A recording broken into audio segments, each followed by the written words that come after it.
pleasure to see you all here. I know that the last couple of weeks has been very unkind to us as far as the weather's been concerned, but we're all here nice and cozy and here to hear a wonderful story of triumph and survival.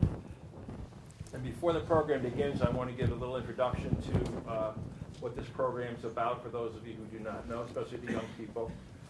So I'm going to make a few remarks that I will read to you so you will understand why we're here and why we want to keep the light going. We don't want to forget what has happened to Gisela and so many other people. Krystallnacht means the night of the broken glass, and it occurred on November 9th, 1938, and this is the 10th because it started in the night and came into the day. So this is why we do it today.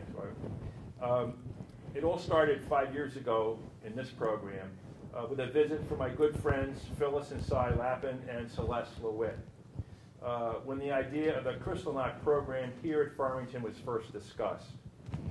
Since we all knew how important it was for people to understand and never forget what happened on November 10th, 1938, and the ensuing events in Nazi Germany and Austria through 1945, that I decided to bring this program forward. It all began in Germany in a personal way when the German diplomat Ernst von Roth was shot and killed by Herschel Gershbein, a distraught German-born Polish-Jewish boy living with his uncle in Paris. Greenspan shot von Roth in protest of the expulsion of his family from Germany into Poland, so that the world would know how terrible and precarious the state of his family was. He did this act. This event precipitated and provided a flashpoint for the Nazi hate and a coordinated Austrian-German attack on all Jewish people and their property, where 99 were murdered that night and 30,000 arrested and put in concentration camps. 267 synagogues were destroyed, and thousands of homes and businesses were ransacked. This was done by the Hitler Youth, the Gestapo, and the SS. Krystallnacht also served as a pretext and a means for the wholesale confiscation of firearms. Gisela's dad and many of the men in Germany were World War I veterans.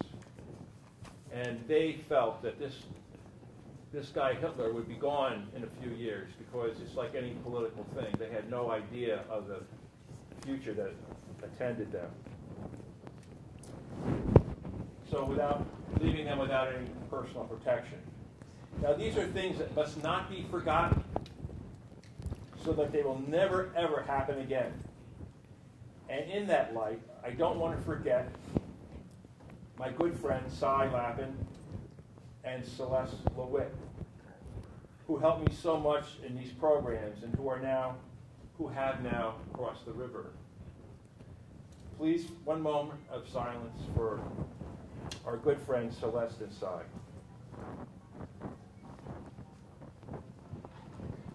I also want to acknowledge Phyllis Lappin, who is here, my dear friend, who has been so helpful and wonderful to me and to so many people, and just a great spirit, and a great, great lady.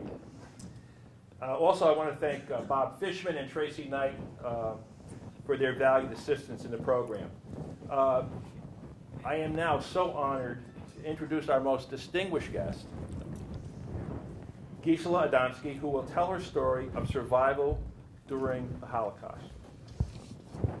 Gisela? Hello. Good morning, everybody. It's nice to see so many people come out at 10 o'clock in the morning. I wasn't sure if somebody would show up. I have been speaking mostly in schools, and this is new to me in a library. But Jay said, my name is Gisela. I was born in Oppeln, Germany in 1928. I do remember when I was 5 years old coming to our store That's when Hitler came to power. I came to our store, and they had written all over the windows, Jews are pigs, don't buy from Jews. It left such an impression on me, even though I was only 5. But somehow things calmed down, and since the part of Germany where I come from had a minority protection law until 1937, things didn't start for us until that time. We heard what was going on in other parts of Germany. But somehow you always hope for the best. You don't realize what could happen to you. On November 9th, 1938, Krystallnacht happened. We did not know what had happened. Communication wasn't what it is today. We had a radio that we had already given up. Come down and speak. Can we make that louder? We'll pick it up. Oh. I speak into that? Yeah, you can just hold it even. Can you hear now? Okay, so I'll just speak into this. It's okay. This is the second. Okay, I will trace back on. Oh, that's too loud. That was good. On November 9th, 1938, Krystallnacht started. During the night, they broke into Jewish stores, smashed the windows. There was glass all over the street. And we didn't know what had happened because prior to that, we had to give up our radios, our record players, bicycles, jewelry, and I think the jewelry came later. But on the morning of November 10th, my girlfriend came to pick me up to go to school, and she was crying in the hallway. The synagogue is burning, the synagogue is burning. On the way to my house, she had to pass the synagogue and saw the synagogue burning. People were standing outside, laughing, carrying on. The prayer books were put in a pile outside and burned separately. The Torahs, the Holy Scripture, were taken out and they were burned separately. My parents didn't know what to make of it, but they said, go to school. So we went to school, 2 10-year-olds walking the streets to school. When we got to school, the principal was in the door of the school and told us to go home and never to come back to his school again. So we started crying. We didn't know what happened to us. It was very, very difficult. We walked back, and there were other kids coming in too, from the Jewish kids. They also walked back, but we went to the synagogue, and I saw with my own eyes what they were doing. They were cheering, applauding, and having a good time, seeing everything burn. The synagogue was never rebuilt. My 2 granddaughters were there about 2 months ago. There is like a small stone, like a memorial stone. I cannot make out the scripture, what it says, but I could make it out in German. And if anybody speaks German here, I don't know. It said, they have been throwing fire into your holiness. And then it says a lot in Polish, and I didn't make out any English in that. Whereas the synagogue in Breslau, that is near us, had a lot of scripture and was explaining what had happened, that the Germans burned the synagogues on November 9th, 1938. There were the synagogues were burned all over Germany. There were a few synagogues left because if there were houses where people lived, or maybe offices, I don't know. They were too close to everything, so they were afraid to burn that down too. Our life after that was never the same, of course. We thought that was it. We had to pay a special amount for the damage that was being repaired. They did it, and they had us pay for it. I have a piece of paper that says Judensteuer, meaning a special tax for Jews. Can you hear? Yes. Are you okay? And but we sort of went on. Now we weren't allowed. I was 10 years old. We weren't allowed to go to school, but we had a teacher, a Jewish teacher. Our town was too small to have a. Excuse me, getting comfortable here. No, I'm good. Our town was too small to have a Jewish school. Now what to do? So they had a teacher that originally had only taught religion. He gave religious instructions. We were in a German school, and when the German kids had religious instruction, he came in and instructed the Jewish children. He became our teacher. How qualified he was, I don't know, but he sure did a good job. I mean, whatever I know, I really owe him, because from 10 to 14, he was my teacher. I have a feeling, I'm not sure of that, but I heard it at the time, that the German principal actually helped him to give him lesson plans. And he once came in and tested us. Of course, nobody was allowed to see him. We were in a classroom, 8 grades, that he divided into 3 different parts, and he did the best. And we learned to read, we learned to write, we learned some geography, and really not that much more. When I was 14, in 1942, we were not allowed to go to school anymore. No Jewish school, no any school.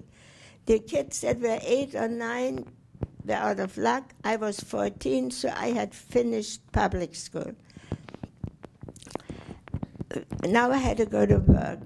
I was supposed to clean the sidewalks, clean the parks. My father was able to get me in. We had one lawyer, a Jewish lawyer, that took care of a whole district, not just our town, but other towns too. I worked for him. As a 14-year-old, I went into an office. I had no idea what I was doing, but somehow I did it. He was dictating letters into the typewriter that I had never used before. Somehow, when you have to do something, you just do it. In the afternoon, I had to be on the street raking leaves and doing whatever was necessary. Again, my granddaughters were there, and they brought me pictures of a park that I used to clean. It's pretty big for a 14-year-old to clean a park. When I was 15 in 1943, I should really talk more about Krystallnacht. On Krystallnacht, most of the men in our town were sent to different concentration camps in Germany. Sachsenhausen, Dachau, had just been built. They used it for political prisoners. Now the Jews came in. They also used it for regular prisoners, I guess. That same day, they rounded up all the men in our town and sent them to the different camps. We didn't know where they were going. My father was still walking around, so he took some warm clothes and food to the train. We didn't find out till a few weeks later where they had taken these men. When after 6 weeks, they started trickling back.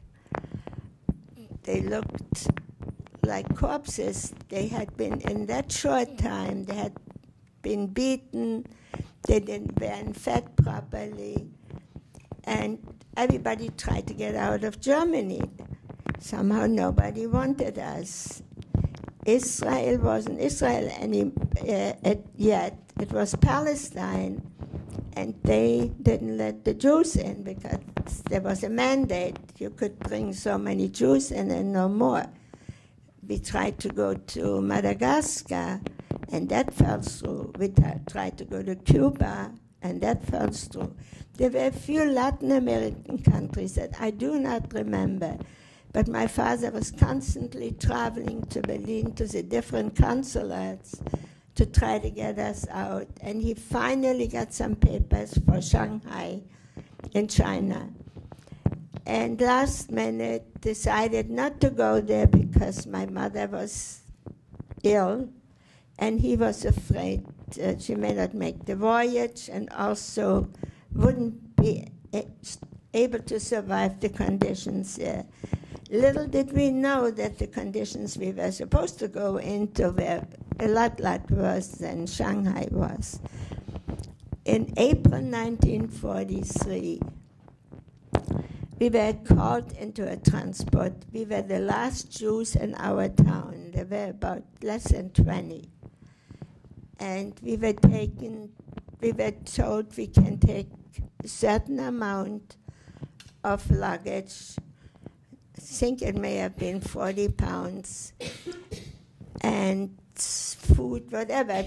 It was the 40 pounds. If you took food, you couldn't take clothes. But we took our clothes, we took whatever we could. I know I was wearing 4 dresses and 4 underwears and whatever, just to be, I could barely walk. When we actually went in regular trains, which when I think back now, was unusual. They brought us to Theresienstadt, they told us to get out of the trains, to leave everything behind, and if we have any money, we have to give it to them, because if they find it on us, they will kill us. And of course, my father had the shoemaker make some holes in his heel of the shoes, and he had money in there. I had money in my panties and the elastic, my mother too. We gave everything up, but my father made the mistake of going back into the train to retrieve some luggage, and when he came out, they beat him to a pulp, and he survived it. And my mother, seeing that, had a stroke. She was only 44 years old. So they took her away. Actually, the money my mother had on her, we had. We had nothing. We couldn't do anything with that money. Nobody had anything. Nobody sold anything. But we didn't know for a long time where my mother was. I was taken into a room the size, oh God, from the wall to here, maybe not even that big. There were 10 people living there. We had bunk beds. It must have been 5 and 5, and there was like a little. There was wood in front of it. That's where we sat during the day when we were not in the bunk. I went to work. Those women that were there were all old, so they didn't work, most of them. I was out in the fields working, hauling earth up to a I should say Theresienstadt was a garrison town. It had garrisons that were flat on top. So the Germans thought that we could bring soil up on top and then plant tomatoes and spinach. I think that was about it, what we planted there. We hauled the soil up a ladder. It wasn't easy, but that's what I was doing. It was cold, it was raining, but you were out. But we did have clothes to change. And eventually we found out where my mother was. She was in a makeshift hospital, and she was getting better. She was slightly, her mouth was slightly crooked, but she could walk. There was no medication, there was no anything. We had a lot of doctors that had been sent there. So we lived there for 18 months. Filthy. You name the vermin, we had it. We had lice, we had fleas, we had bed bugs. Galore. I mean, the bed bugs were really killing us, and the fleas. Would you believe that to this day, when something itches me on my leg, I always look if there is a flea there, because they were constantly jumping up on us. My mother came home, and I shared my bunk with her, so we were now 11 people in that room. We had very little possibility to wash, but am I doing this noise? Yeah, just hold a little bit away from your mouth. Okay. Yeah, it's annoying me. I guess it's annoying everybody else. The what? Oh, I'm a mover. I'm sorry. Put it on your scarf just so you It was there, but they didn't hear. Okay, maybe it was too long. Can you still not hear well? Can you hear? No. Sister. But it's doing it now too, because we're moving it. Try. Can you hear me now? No, I guess not. Nobody's saying anything. Yeah? Oh, okay. So life in Theresienstadt was very tough. People were not killed, but they died on their own. But there was a hearse that came by every morning to just pick up the dead. And we were a smaller building. We had only maybe 200-300 people there. But yet, people were dying from the cold, from not eating properly. We had no sanitary condition. We had 2 outhouses for all those people. How we managed, I don't know. Now when I go someplace, I need my own bathroom. But that's the way I got used to it. It's much better that way. My father was in the same building, but not in the same room. But when I think back now, being together with my parents helped.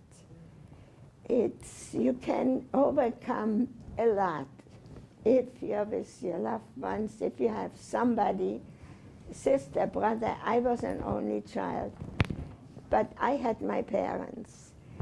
In September, no, let me trace back. In September 1943, they made us go out of the camp. They took us to a field. They said they were going to take a census.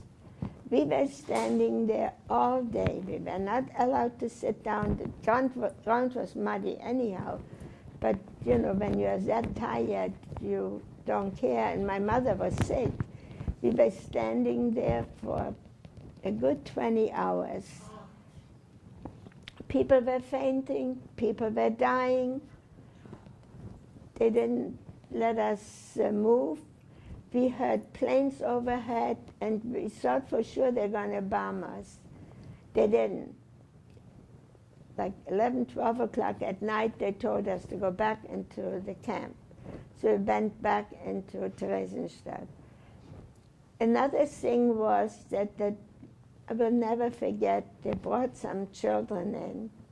They brought 1,500 children from Bialystok, whose parents, excuse me, had been killed before their eyes. I can still see those eyes. They were so frightened. They told us not to talk to them. Why I listen to them to this day, I'm always feeling, maybe if I would have said something, maybe it would have helped. I do know I took my piece of bread and I shoved it under the fence, and a child took it. But of those children, I think maybe 40 or 50 survived. They came with typhoid, and a lot of them died. The ones that didn't die, they sent to Auschwitz. And there are only very, very few left of them. Other life in Theresienstadt, they tried to make it as good as possible for the children. There were some performances made. Of course, the Germans didn't know about it. But again, the filth and the vermin was really terrible. Also, I should mention that there were originally 7,000 Czech people in Theresienstadt. They evacuated them someplace else. They brought in 50,000 Jews into the same place.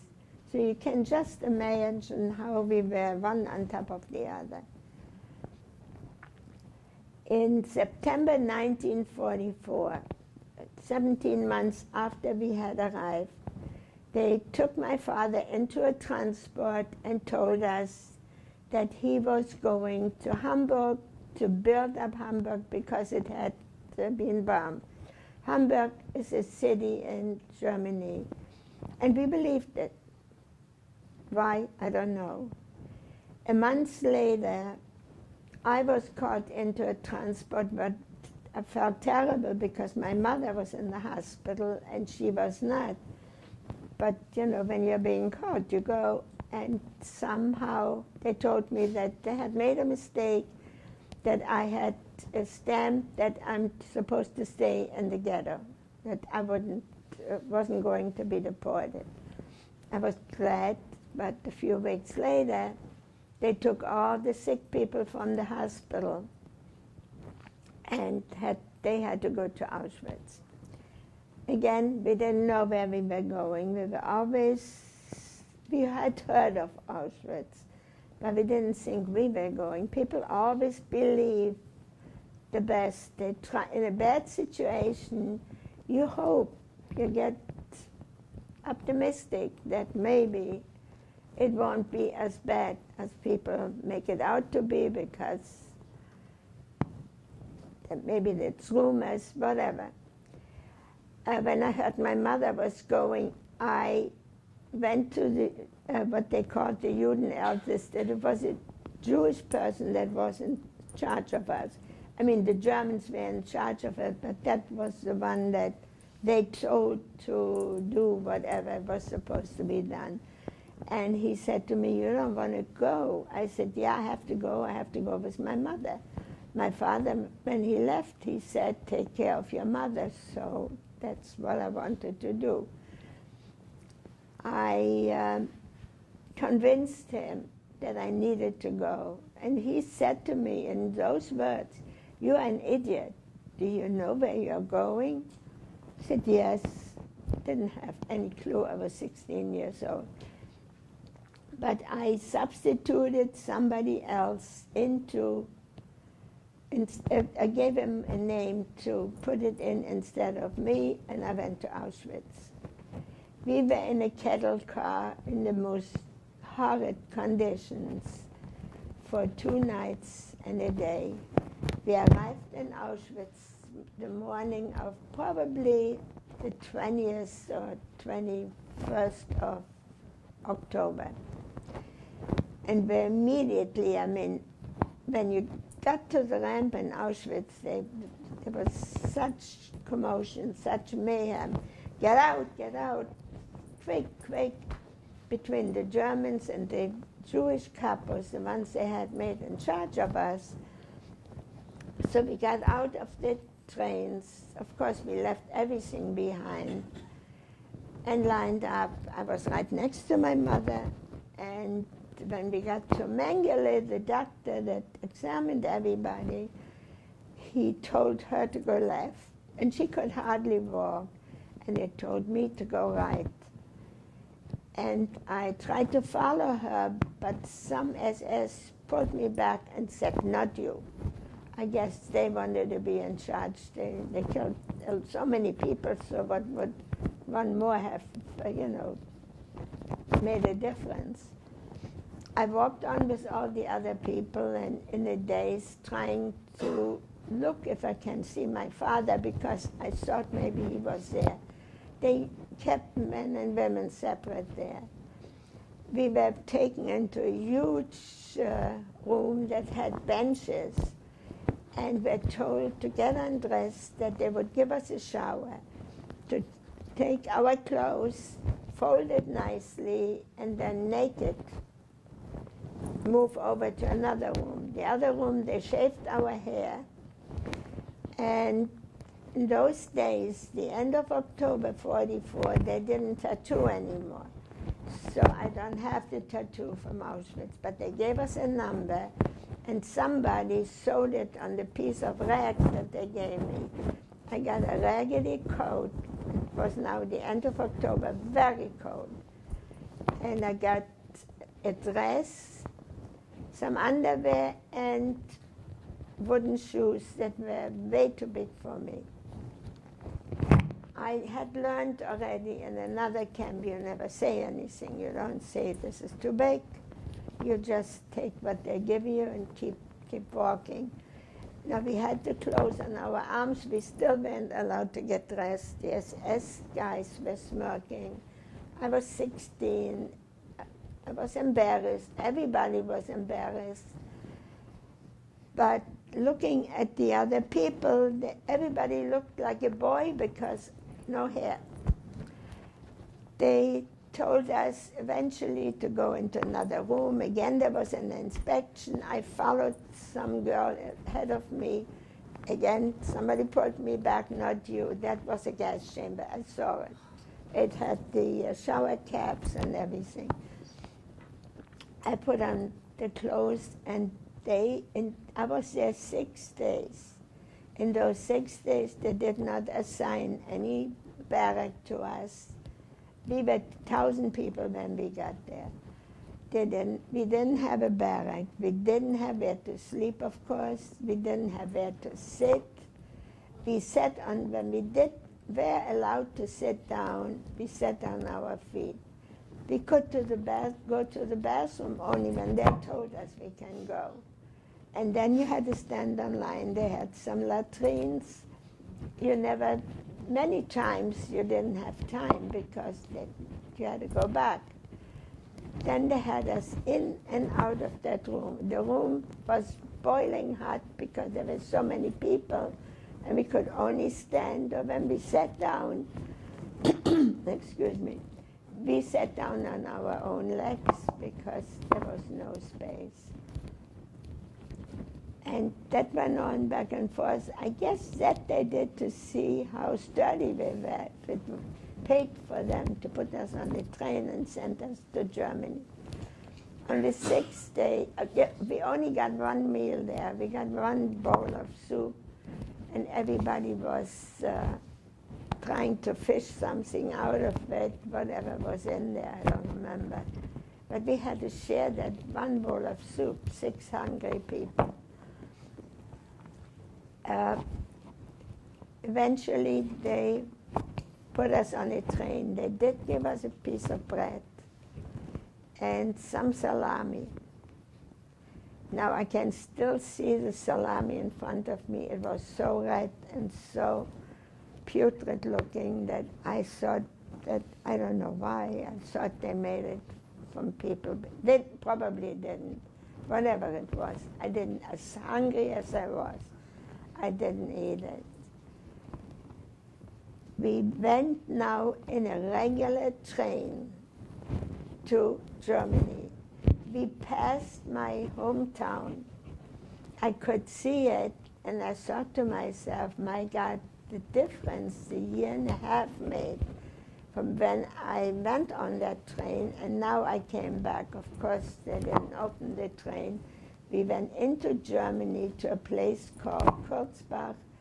It was a satellite camp of a bigger Camp Großrosen.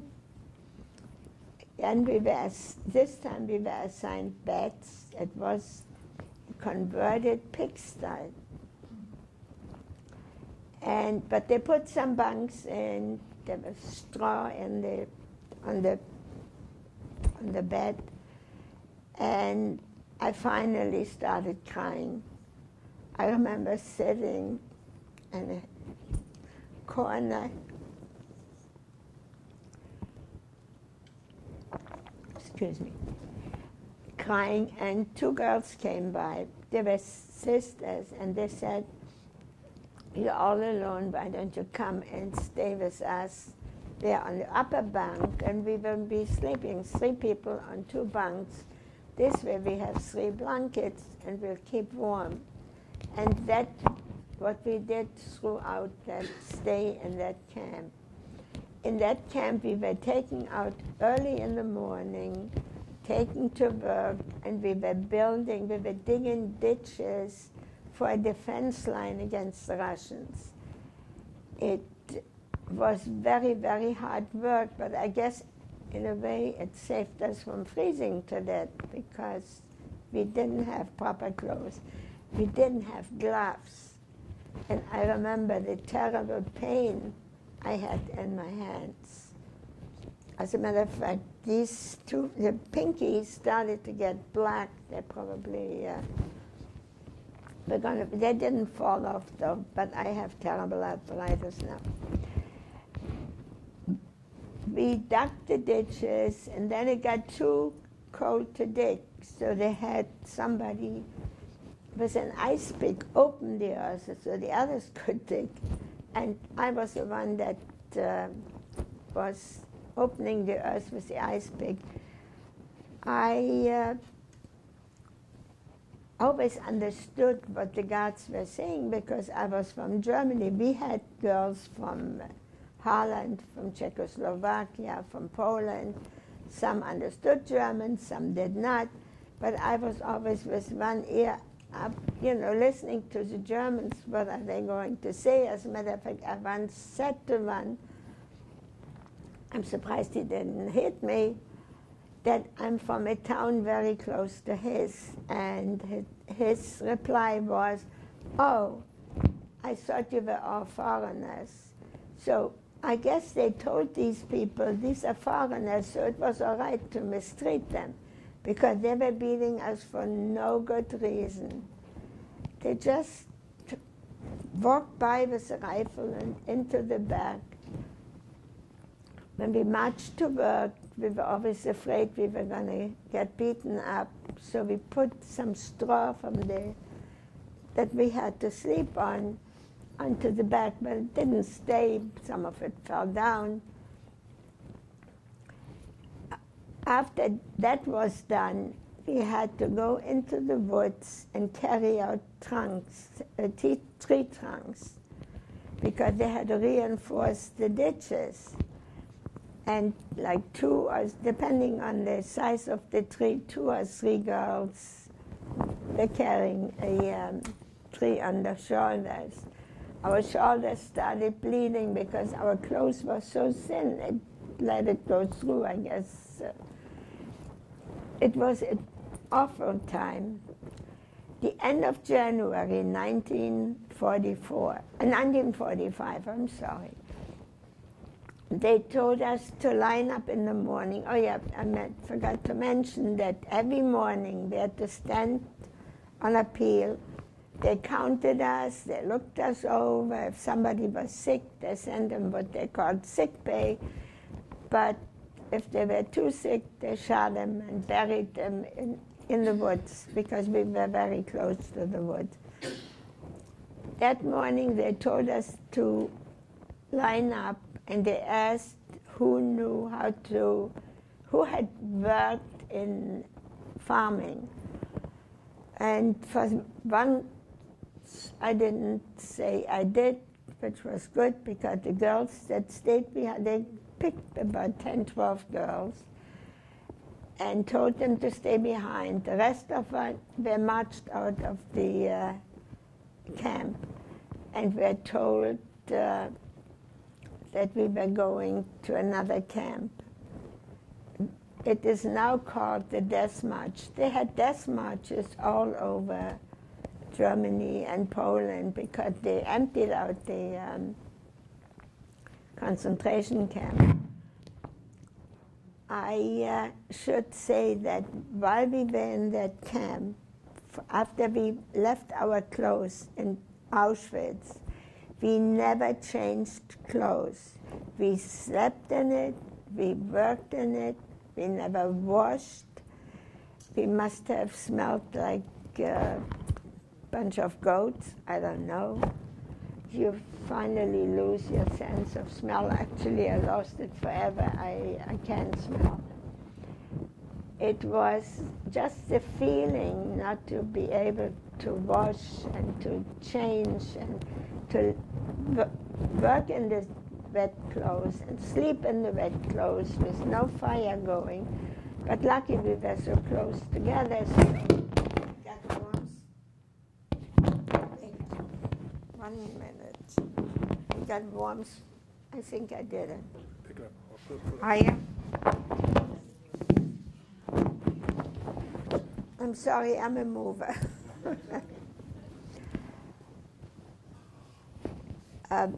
I walked with him for 4 days. I had a hole in my foot. I could hardly move. The 2 girls that I was always with, one had typhoid.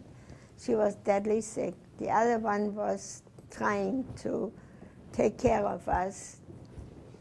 And the 5th day, we were staying that, we slept overnight.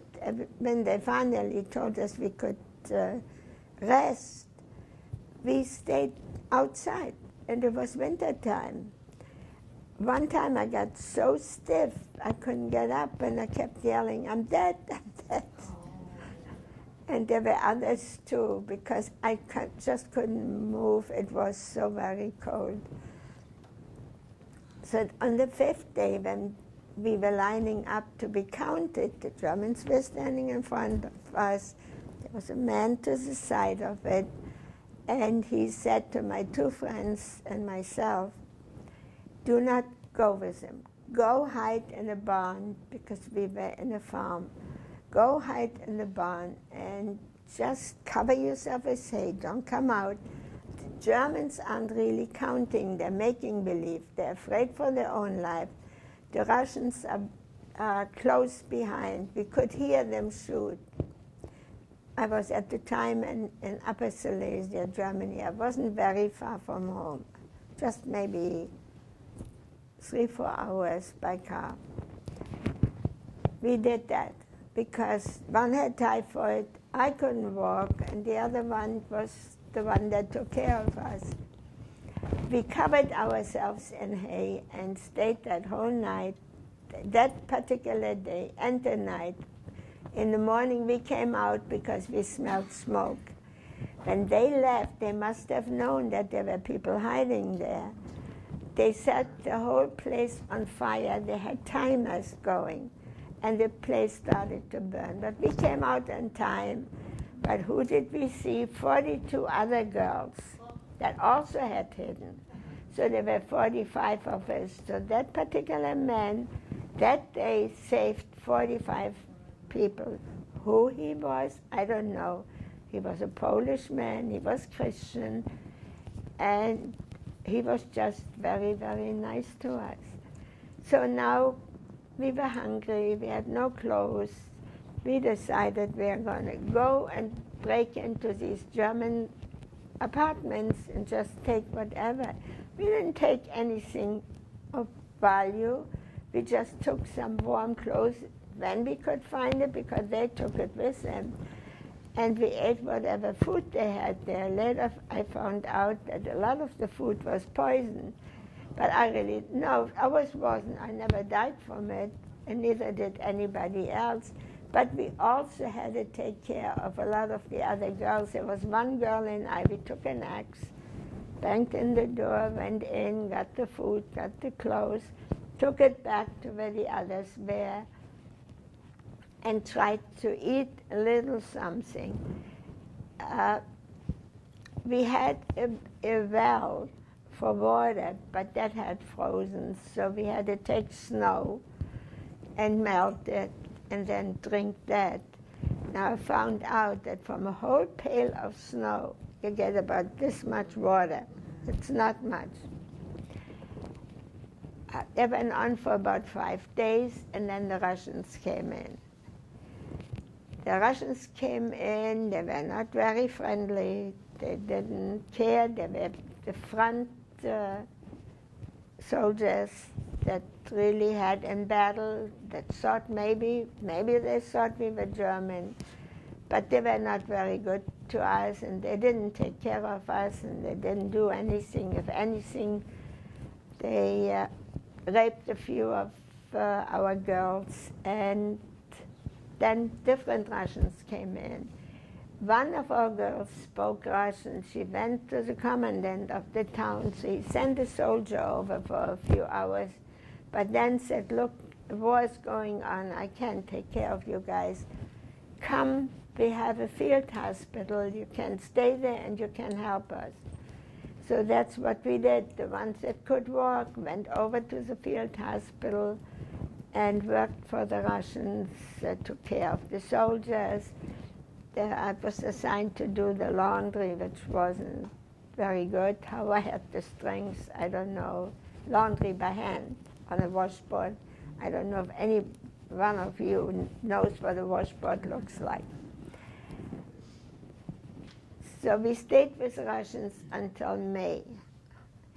I was still under the impression that my father had survived. I knew my mother didn't, because she was very sick, she could hardly walk. We were in Auschwitz when I was in Auschwitz, and I saw the flames coming out of the crematorium.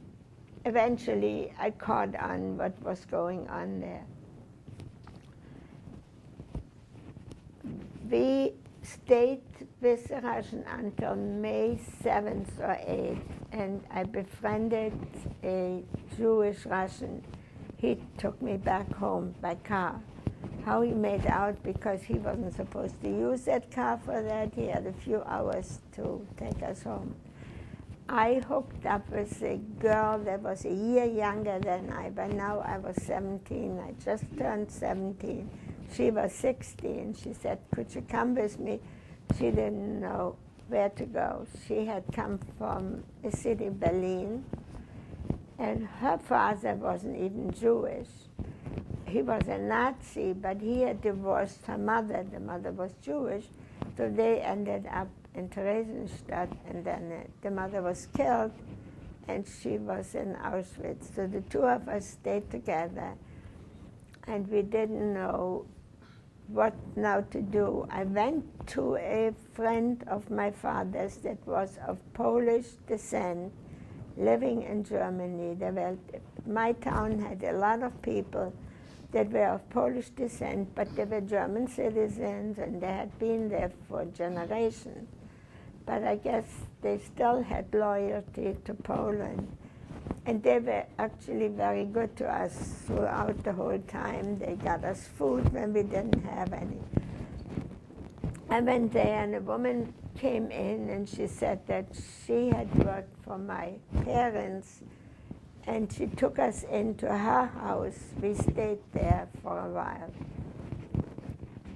In, I believe, August 1945, I got there in May, found out that my father is not alive, because would he have been alive, he would have also returned. But I caught up with a friend of his that gave me some things back that we had hidden there. He also said he had borrowed money from my father, and my father had never taken an IOU, but he felt he wanted to give it back, but since he didn't have any money, he slaughtered calves and horses for the Russians. he said, why don't you try to sell these skins? Or he was going to sell them, and I got the money. So I had a little bit of money, very little. Could buy some food. That was the only thing I wanted. In August or September, I don't remember, I met one of the soldiers. He was actually an officer from the Polish army and the Russian command. He came to see the Jewish girls, and we kept company until October, and we got married. I got married October. I didn't even know in the morning that I was going to get married in the afternoon. That's how it was. It so happened that he was on furlough. He says, let's go see, maybe they'll marry us, because we had registered to be married. You had to be posted for 2 weeks. And they said, yeah, okay, why not? And I had to have one of the workers in the city hall vouch for me because I was underage, and he was okay. We got married, but he had to go back to the army. He was stationed in another town at that point.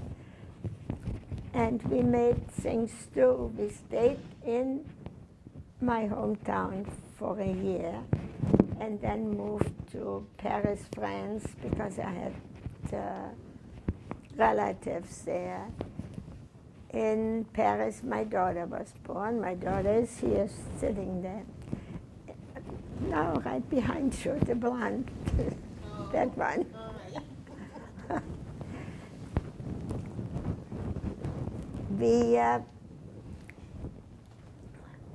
We stayed in France for 3 years. I couldn't take it anymore because we had to show up at the police station every 3 months.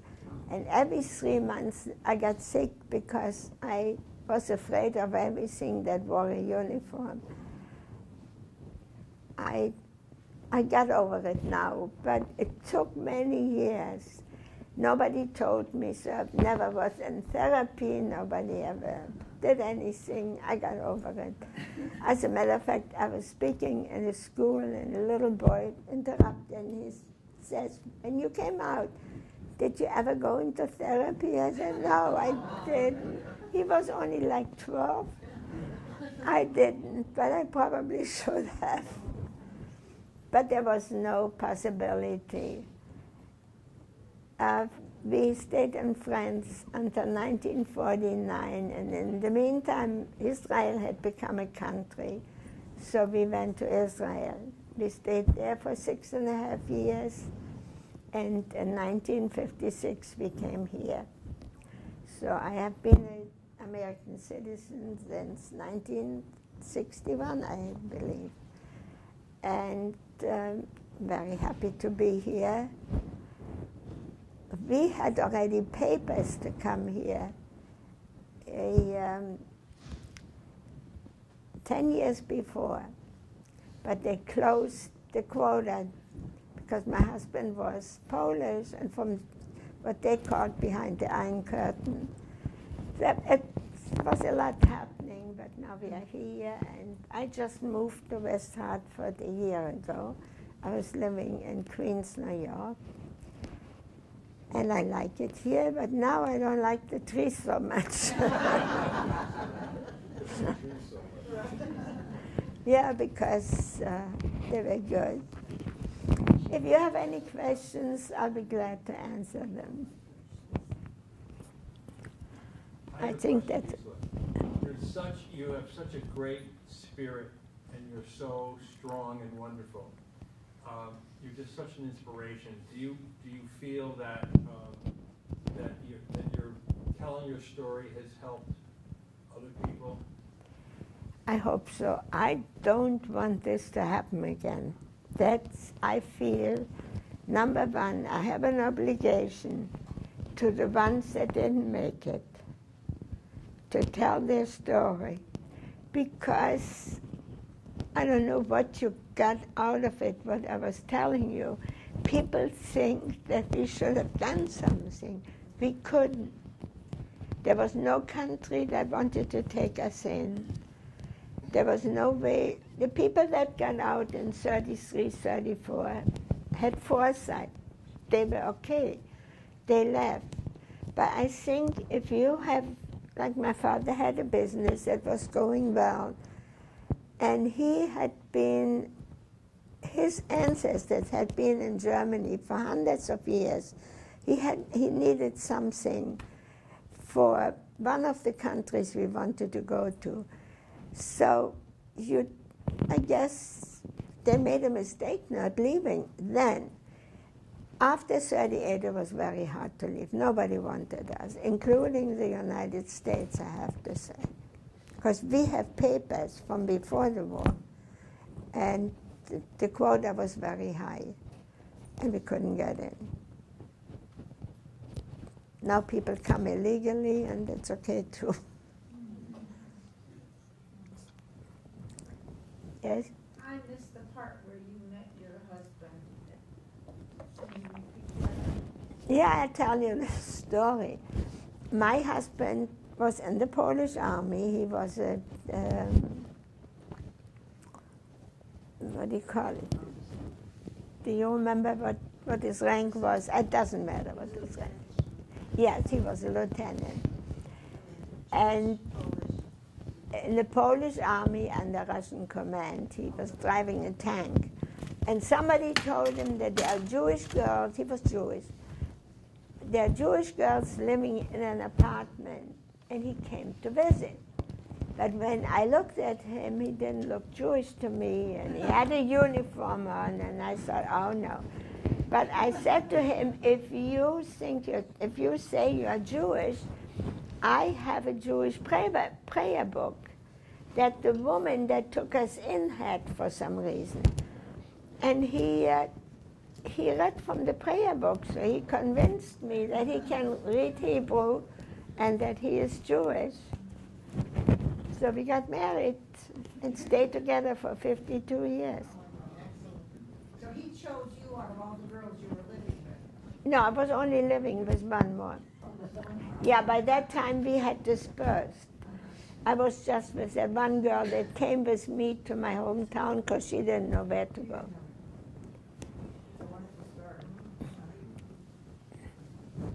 And yes. I actually have two questions. You know what happened to the two girls that you had hooked up with? No. No word.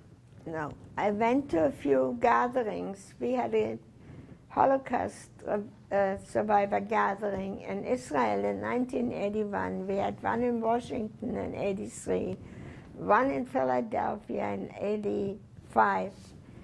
And I always tried to put the names in. I wasn't that savvy with a computer then. I mean, somebody did it for me. Now I could, maybe I should look. But if you don't have a last name, and I couldn't remember where they were from. No, I wasn't never in touch with them. And my second question is, did news of the war ever trickle in? Did you have any idea what kind of progress was being made? If there were rumors that the war might be ending soon and you might be liberated? No, we didn't know that. We did not know that. But one thing I must say, we always said when we came home from work, and sometimes we were talking, we always said, this is never going to happen again. It's never going to happen to anybody. And now you have Darfur, you had Biafra, you had, what's that country in Yugoslavia? Sarajevo. Yes, Sarajevo. It's still happening. People are still killing each other for a religion. And I think all the religions should get together and just respect each other. After the Russians saved everybody, they became just almost as vicious as the Nazis had been, I understand. Yeah, they did. Yeah. Yeah. Maybe not as vicious, but they weren't nice. They weren't nice. But we had one, he was Jewish. He took a pig and shot it. And it was laying in our courtyard, and we were eating this after not having eaten in years. You know how sick we were, but nobody died from it. We just cut the raw pig and ate it, the fat.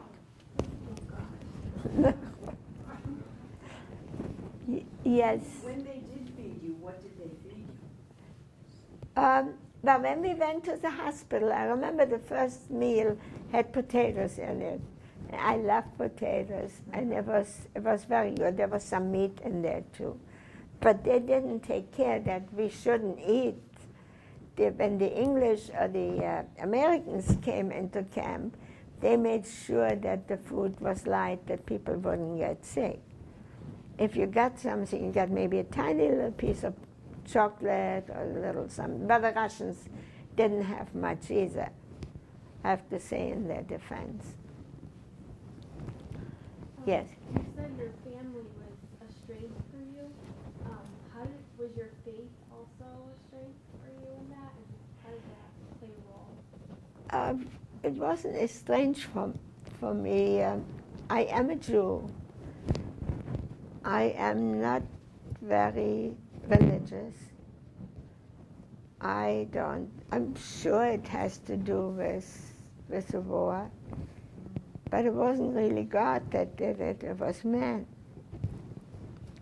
So if you rationalize it, it just doesn't make sense.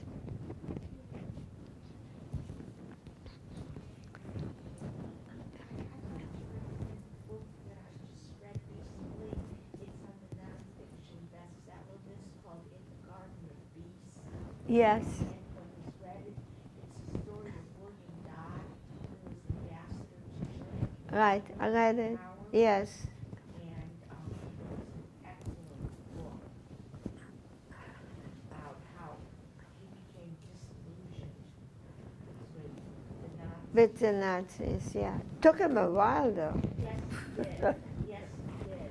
And then he spoke out against the Nazis. Right. There was widespread anti-Semitism in this country at the time, and also in the State Department here. Yes. And many of them were Nazi sympathizers. Right, we let a lot of them in. We let a lot of Nazis in at the time.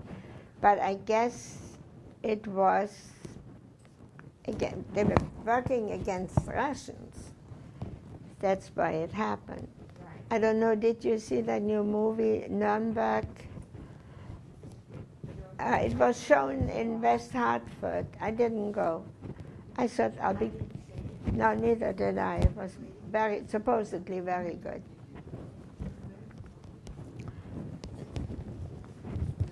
Anybody else?